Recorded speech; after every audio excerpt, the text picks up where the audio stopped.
Hi, my name is Alexis Robinson, and I will be doing a demonstration presentation on nutrition labels, how to understand a nutrition label, and how important it is for a nutrition label to be read by a diabetic. One thing I would like to say is, how have you ever really looked at all the things and understand what a nutrition label means? Well, did you know by 1993, rules for nutrition label were published? A few rules to understand before I get into how to read and understand nutrition labels is a label is only required on most packaged food in many countries. The guides are based on different dietary targets for various nutritions and the labels on specific foods. Labeling on fresh vegetable and fruits and raw meats is voluntary. Supermarkets should make nutrition information available to all customers, basically grocery stores. Nutrition label is not required on foods sold by local bakeries. And also nutrition labels is not required on foods with packaging that is way too small, like an orange, an apple, or something of that nature. Nutrition labels are not required. It's too small to fit. And nutrition labels are not required by a restaurant unless a nutrition claim is found. So, few things that you need to know about nutrition labels if you didn't know. So let's get into this presentation. Basically, the first thing I'm going to talk about is a diabetic. If you're not a diabetic, or if you are a diabetic and you don't know how to read a nutrition label, or you don't know what to look for on a nutrition label, boom, you're going to learn, and I'm going to show you today on how to read a nutrition label if you're a diabetic, or if you're a person that likes to count carbs or calories or something you don't know what to look for. Well, look, today's you're looking at because I'm about to teach you. So I basically got a few foods, a couple of foods that have a nutrition label on it, and I'm going to kind of read off what you need to know about nutrition label. First thing is this hamburger helper. It's the tuna cheesy pasta. Now, if you're diabetic and you're eating this for dinner, you're first going to look for the nutrition facts, and you're going to look at the serving size. You see the serving size on this is 1/3 of a cup. So that means every 1/3 of a cup, these are all the facts about what is a 1/3 of a cup.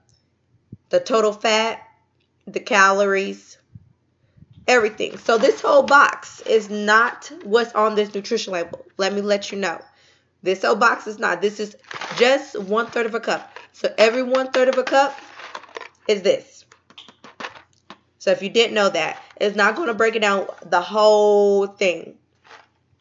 So let's look at this. 1/3 of a cup, carbs. Carbs is the most important thing a diabetic should look for on a nutrition label because carbs is everything to a diabetic. It breaks down energy. It will raises up the blood sugar. So this is what you're going to be looking for if you're a diabetic. Like I said, 1/3 of a cup. 1/3 of a cup is 21 grams of carbs. 21 grams of carbs.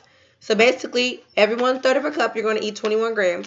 And then, I got another thing. I got some green beans here. So if you're going to have some green beans with your dinner, we're going to look at the nutrition label right here. And we're going to look at the serving size. The serving size is 1/2 of a cup. Every 1/2 of a cup is 4 grams of carbohydrates. So if you add this together and this, 21 plus 4, that's 21, that's,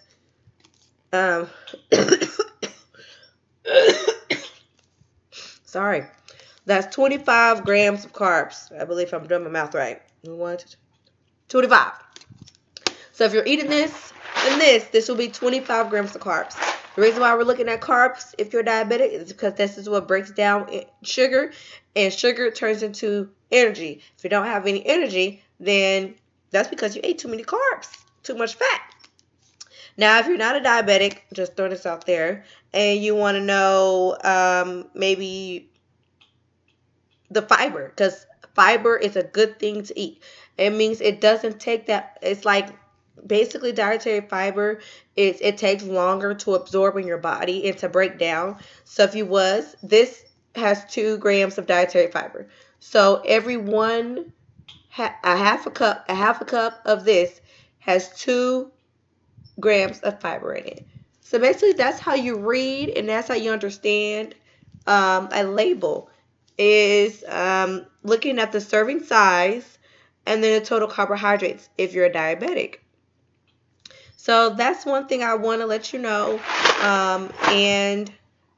And my understanding and reading nutrition labels, if you're a diabetic and you don't know what to look for, that's how you read it. Now, say you go to a restaurant, like I just told you earlier, small foods or when you're cooking dinner, you're not going to have a nutrition label sometimes for certain foods if you're at a restaurant.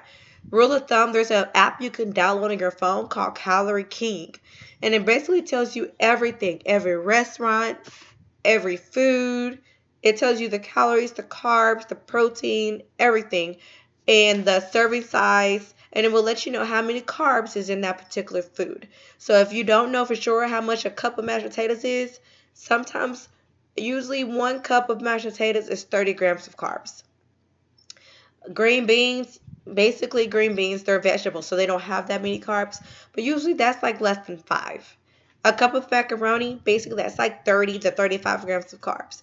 They're high in carbs, so those are like starchy vegetables. A piece of cake, most of the time, a small piece of cake is like 15 grams of carbs. But if you download this app, this will definitely let you know how much carbs is in certain foods. But I hope I was able to let you learn about how to properly read a nutrition label and how important it is for a diabetic to read a nutrition label on foods and what to look for when you read a nutrition label. And if it doesn't come with a nutrition label, there's an app that you can download that will help you know the facts and the carbs that's in those foods. Hope you learned something new and productive.